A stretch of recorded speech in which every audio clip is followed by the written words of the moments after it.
Lorsqu'on travaille sur les symboles, il est obligatoire de se procurer l'ouvrage suivant.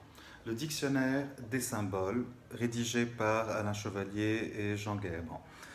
Évidemment, pour le moment, vous êtes dans l'incapacité d'acheter cet ouvrage. Il existe sur le site lettrefrancaiseusj.com, vous avez le lien dans le document qui vous a été donné.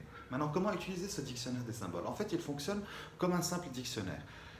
Dans un texte ou dans une image, vous repérez un élément qui vous intéresse.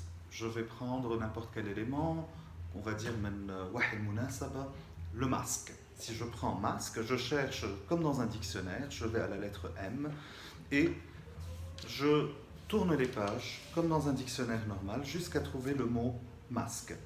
Et le mot masque, je le trouve ici dans ma version à la page 710, page 710, 711, 712, 713 et 714. Tout ça, c'est pour expliquer comment fonctionne le symbolisme du masque. Que se passe-t-il? Une fois que je tombe sur ces pages-là, je tombe sur un texte énorme, écrit, sur plusieurs pages et en plusieurs colonnes. Je lis ce texte en entier et je tombe sur des choses assez différentes. Par exemple, le masque de théâtre, qui est aussi celui des danses sacrées, est une modalité de la manifestation du soi universel. Si je saute un paragraphe, le masque extériorise parfois aussi des tendances démoniaques.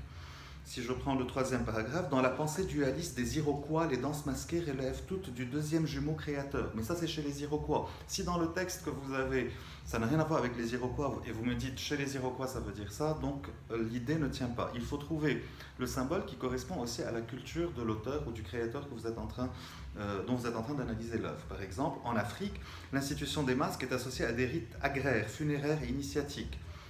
Non, vous avez tout le symbolisme qu'il faudra parcourir rapidement jusqu'à trouver celui qui correspond véritablement au support que vous avez entre les mains. Et c'est à partir de là que votre réflexion pourra aller encore plus loin.